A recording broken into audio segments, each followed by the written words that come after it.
تھی ابھی ابھی، بس میں تصورات سجی تھی ابھی ابھی، نظروں میں مصطفیٰ کی گلی تھی ابھی ابھی، بس میں تصورات سجی تھی ابھی ابھی،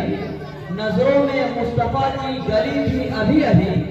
معلوم کر رہے تھے فرشتوں سے جبرائیل، معلوم کر رہے تھے فرشتوں سے جبرائیل، کس کے لبوں پر نعت نبی تھی ابھی ابھی۔ حضرات ابھی آپ حضرات تلاوت کلام اللہ اور نعت نبی تھے، میدان کے آگے بڑھ چکے ہیں، اب میں اصل مقصد اصل منشا کی طرف لیے چلتا ہوں جو بیان و خطابت ہے، کیونکہ وقت کافی ہو چکا ہے اور مقرروں کی فہرست بہت طویل ہے،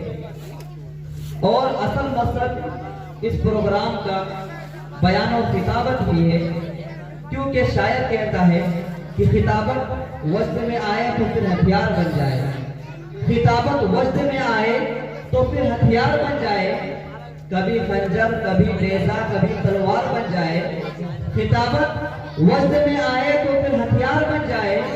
کبھی خنجر کبھی نیزہ کبھی تلوار بن جائے، خطابت کی گلفشانی مسلم ہے زمانے میں، خطابت کی گلفشانی مسلم ہے زمانے میں، یہ نجاشی کے آگے جعفر تیار بن جائے، تو میں مقرر اول کی حیثیت سے جناب حافظ و مولانا رحمت اللہ صاحب کو ڈائس پر انوائٹ کرتا ہوں، دعوت دیتا ہوں اس شعر کے ساتھ کہ کیا ہے عالم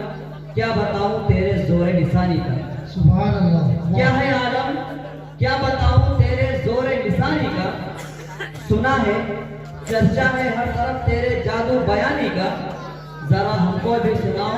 وہ سحر لسانی اپنی، ذرا ہم کو بھی بتاؤ وہ سحر لسانی اپنی، سنا ہے آپ جادو کی